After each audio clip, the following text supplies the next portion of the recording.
যারা না জেনে দায়িত্বহীনভাবে গুজব রটায় এর চেয়ে বড় অপরাধ তার হতে পারে না।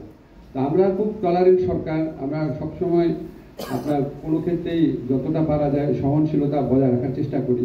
বা সবাইকে বুঝতে হবে যে আপনি যদি এখানে গুজব ছড়ান এটা কত বড় ক্রিমিনাল অফেন্স হচ্ছে। আপনি অ্যাবসলিউটলি শিওর থাকলে সরকারকে জানান। আর আমরা তো ওইখানে একদম ওইখানেই তথ্য কেন্দ্র স্থাপন করেছি, ওইখানে তথ্য কেন্দ্র স্থাপন করে আমাদের নিয়মিতভাবে আপডেট দেওয়া হচ্ছে। নিহতদের পরিবারের পক্ষ থেকে কিছু বলা হচ্ছে না, স্কুল অথরিটি কিছু বলছে না।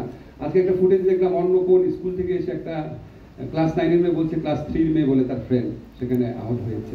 মানে উদ্ভট সব ঘটনা। এটা আপনারা ভাই এখানে মিডিয়া স্বাধীন আছে, শক্তিশালী আছে, আপনারা এই গুজব সৃষ্টিকারীদেরকে প্রতিরোধ করেন। আমাদের তথ্য কেন্দ্র আছে, আমাদের যারা শিক্ষা স্বাস্থ্য মন্ত্রণালয়ের দায়িত্বে আছেন, যে কোনো সময় ফোন করলে তথ্য পাবেন। স্কুলের মধ্যেই তথ্য কেন্দ্র স্থাপন করা হয়েছে। এটা তো একটা নির্দিষ্ট জায়গায় ভয়াবহ মৃত্যুর ঘটনা। তো লঞ্চ ডুবি বা একটা গোপন এমন জায়গা না যেখানে লুকানো থাকবে। স্কুলে রেজিস্টার আছে, প্রত্যেকটা বাচ্চার ডিটেইল স্পেসিফিক তথ্য আছে। কালকে যখন আমরা মাইলস্টোনে গেলাম, মাইলস্টোনের টিচাররা বিক্ষুব্ধ ছাত্রদের বলছে আমরা এই যে স্কুলের রেজিস্টার তোমাদের হাতে দিয়ে দিলাম, প্রত্যেকটা শিশু এবং তার পিতামাতার নাম আছে, ফোন নাম্বার আছে, তোমরা চেক করে দেখো। এত ট্রান্সপারেন্টলি করা হচ্ছে। গুজব থাকলে ওটা আপনারাও চেষ্টা করেন, আমরা সত্য তথ্য জানার চেষ্টা করছি। আর নির্বাচনের ব্যাপারে আমি আসিফকে